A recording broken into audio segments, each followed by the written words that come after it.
No? Tugod kay namang lutas pantagsa-tagsa ng panimalay. Especially sa pamilya ni Brad Manuel. In Ephesians 6 verse 1, children, obey your parents in the Lord, for this is right. Verse 2, in 3, honor your father and mother, which is the first commandment with promise. Verse 3,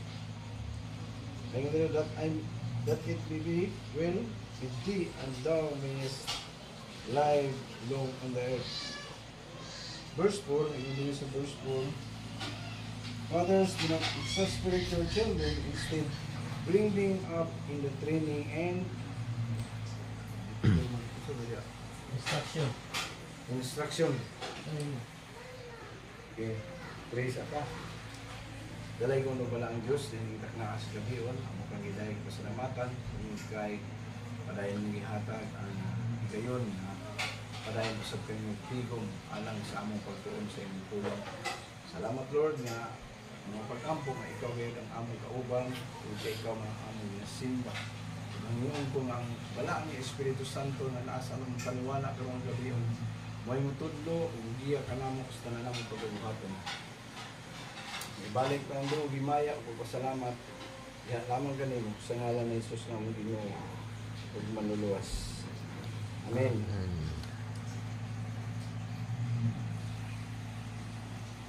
Gusto na ako may gabi sa tanan.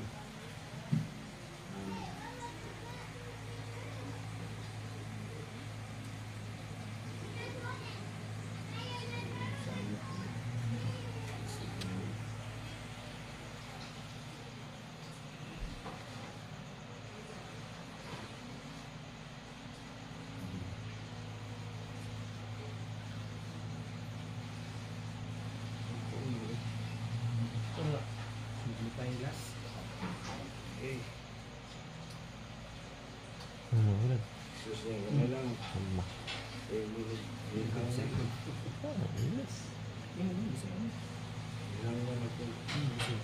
Wala yun.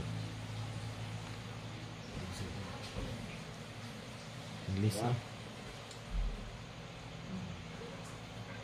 Gusto lang ako i-share nga kini nga bersikulo gikan sa Ephesians 6:1-4, pero dili ko mukuha sa verse 4 kay para maginis mga papa, no. Nandiri kamong mga amahan, ayaw ninyo pakasuka ang inyong mga anak, kundi matutuwa sila diha sa disiplina o pagtulunan sa Ginoo. Mga igsoon, sa mga papa, pero kaayo nga ang Ginoo nagtawag nato, dili lang ingon nga provider, no? Dili lang giisip pa nila nga provider, kundi ingon nga spiritual leader sa atong panimalay.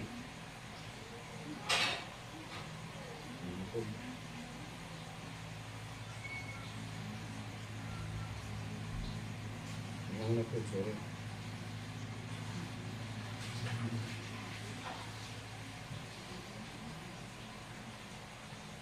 Gipahimangnuan ta nga dili nato pakasukon ang atong mga anak, di ba?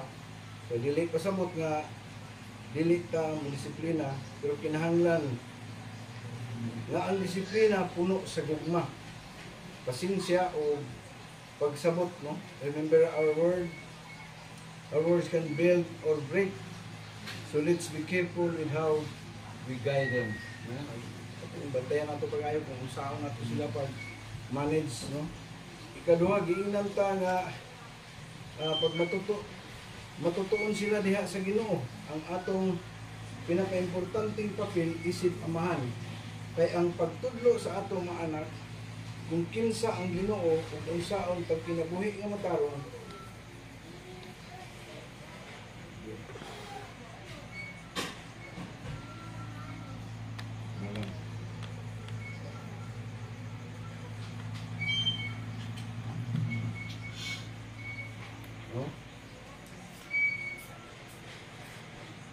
kay ang legacy gibalik kaning atong para ipanunod ba, no? ang legacy nga atong ikahatag, mga papa, dili lalim ang papel nato, pero dili pud ta pasagdan sa Ginoo. If we seek Him, He will give us wisdom and strength. Diba? Kung sa iya kita mangayo sa guidance, aron gamiton na ito pagmanage sa itong mga anak, dili pud ta pasagdan sa Ginoo. Pero minti kita niya gayaan. So let's keep growing, let's keep leading, and let's raise our children in the love and truth of the Lord. No? So, muna isip mga amahan sa panimalay, muna kita mga papa ato gyud nga i-manage ang atong mga anak. Para sa ako, ang burden kay sa ako si Moses ang gyud. Grabe gyud nga pagpabadlong nga bataa gyud karon gyud. Gani nga si Mana. Gani nagkabulag dito sa iya, pero pasalamat ko sa Ginoo kay napagyud ang giya sa Holy Spirit pa nga di gyud nato palabian og pagpasakit. Disiplina gyud ta, pero kinahanglan pagpahinumdom lang sila nga masayop sila.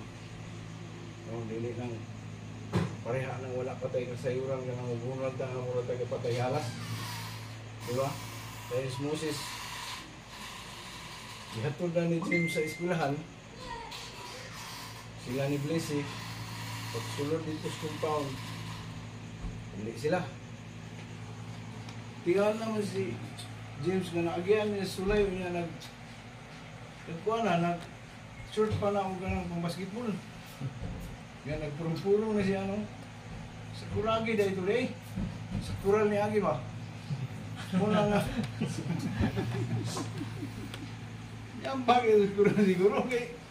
Muna nga, pag-iyon ni Jim nga, nanon ito dihaw, kapadulong na rin. Luwa mong gimabot. Ipangita na ko. Yan init kayo, bro. Dalipong ko sa pinangita na ito, kung tinatilan. Kaya yung kus Jumar, dito na rin sa komputiran. Kus basketballan. So ako na sige ko yung Lord. Kaya ikot ka ng pagkamatinugan na di yun ako.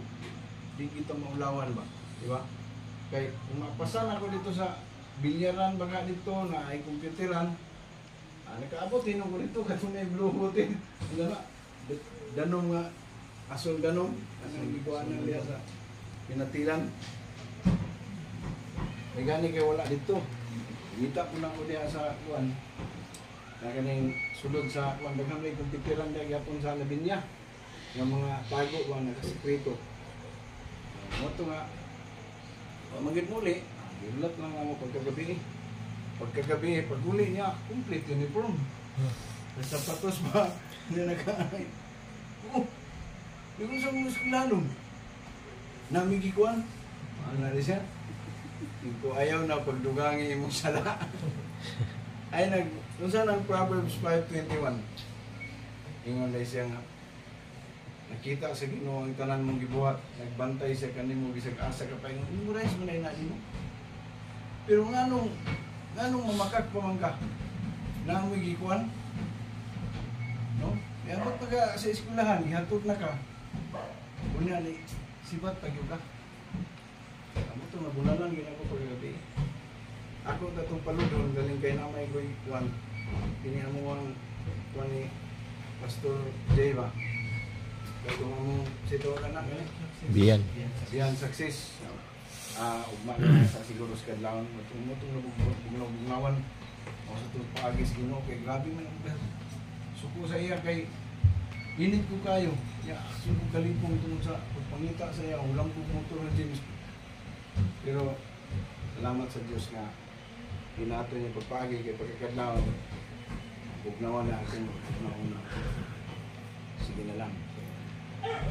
Wala akong kuwan na kinahanglan yun kita naman sa panimalay isip kita yung ang liber sa atong tagsatagsa ka mga panimalay at ang giyahan ng atong anak pinaagi sa gugma o kanang pagpasensya. No? Nagit kay pasensya na ay gugma. Kay kung wala na siya, atong yung pangayo na ang Holy Spirit ang namuhat sa atong ginabuhi according to Galatians 5 verse 22.